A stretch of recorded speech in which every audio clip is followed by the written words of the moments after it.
The history itself made us realize that what is happening in the past is still happening in the present. Let us now unveil the painful, inhumane, and violent experiences of people with maladaptive behavior from ancient times to the present.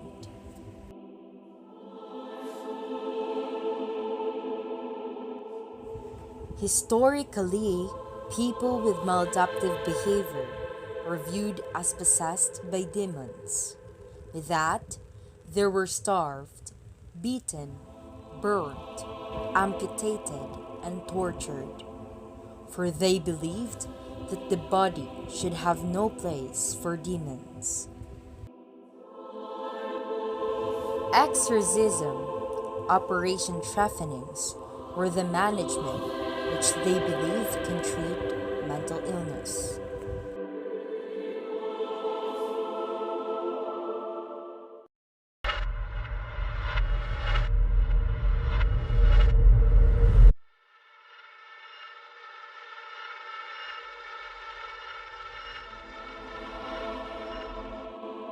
People from ancient times believed that any disease shows the displeasure of the gods and is actually a punishment for sins and wrongdoings.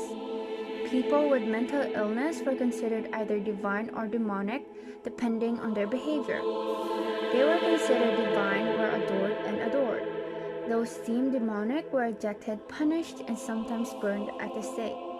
Later, Aristotle tried to relate mental disorders to physical disorders and developed his theory that emotions are controlled by the amount of blood, water, and yellow and black bile in the body, in which these four substances corresponded to happiness, calmness, anger, and sadness.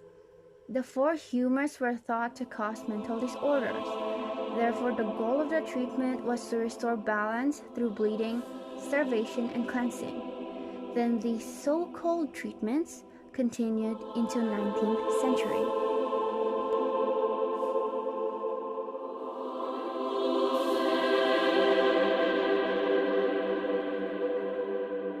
Period of Enlightenment and creation of mental institution. The period of enlightenment was short-lived. Within 100 years after establishment of the first asylum, state hospitals were in trouble. Attendants were accused of abusing the residents.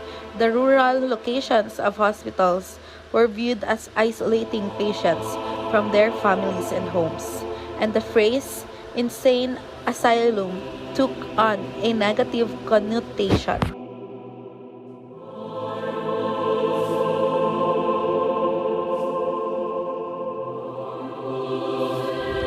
Sigmund Freud and treatment of mental disorders. The period of scientific studies and treatment of mental disorders began with Sigmund Freud during 1856 to 1939 and others, such as Emil Kraepelin during 1856 to 1926 and Eugene Bleuler during 1857 to 1939.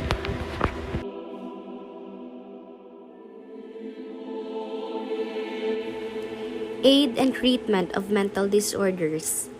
The Age of Enlightenment didn't last long. State hospitals were in jeopardy 100 years after the first asylum was founded. Hospitals' remote settings were perceived as isolating patients from their loved ones and homes. Attendants were charged of abusing the patients, and the term insane asylum acquired a bad reputation. Sigmund Freud and treatment of mental disorders. The period of scientific study and treatment of mental disorders began with Sigmund Freud and others such as Emil Kraepelin and Eugene Bleuler. With these men, the study of psychiatry and the diagnosis and treatment of mental illness started in earnest.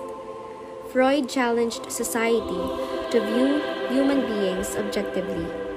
He studied the mind, its disorders, and their treatment as no one had done before. Many other theorists built in Freud's pioneering work, Kraepelin began classifying mental disorders according to their symptoms, and Bleuler coined the term schizophrenia.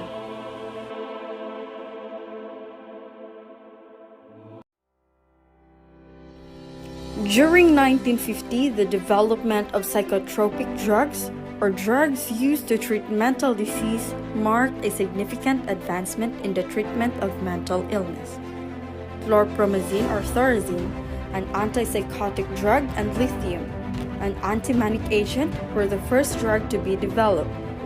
Over the following 10 years, monoamine oxidase inhibitor antidepressants, haloperidol or Haldol, an antipsychotic tricyclic antidepressants, and anti-anxiety agents called benzodiazepines were introduced.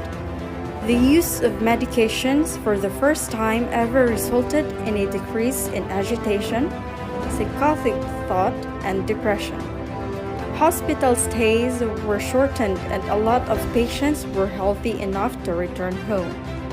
In the hospital setting, the amount of commotion, turmoil, and violence significantly decreased. In 1920, David Mack probably used the term psychopharmacology for the first time.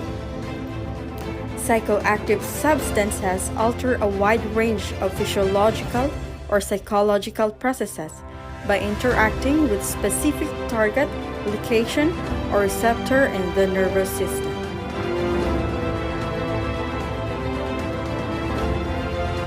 Community mental health centers began serving smaller geographic areas that offered less restricted treatment close to people's homes, initiating a deliberate shift from institutional care in state hospital to community facilities. De-institutionalization was successful in releasing people from lengthy stays in state facilities, reducing hospital admission, and fostering the growth of community-based services as an alternative to hospital treatment. In the United States, homelessness is a significant issue that worsens psychiatric issue for many people with mental illness who end up on the streets, creating a vicious cycle and the need for treatment. According to Advocacy Center 2008, the percentage of homeless people who suffer from mental illness is rising. This includes major depression, bipolar disorder, and drug abuse. To community care and effective services and support, or the ACES, was established and founded by the federal government in 1993 to start addressing the needs of people with mental illness who were homeless either full or part-time. The objectives of ACES were to increase access to comprehensive services across the continuum of care, decrease duplication and cost of services, and increase the efficiency of services. Services like this, which treat psychiatric illness and lower homelessness, provide services to people who would not otherwise receive them.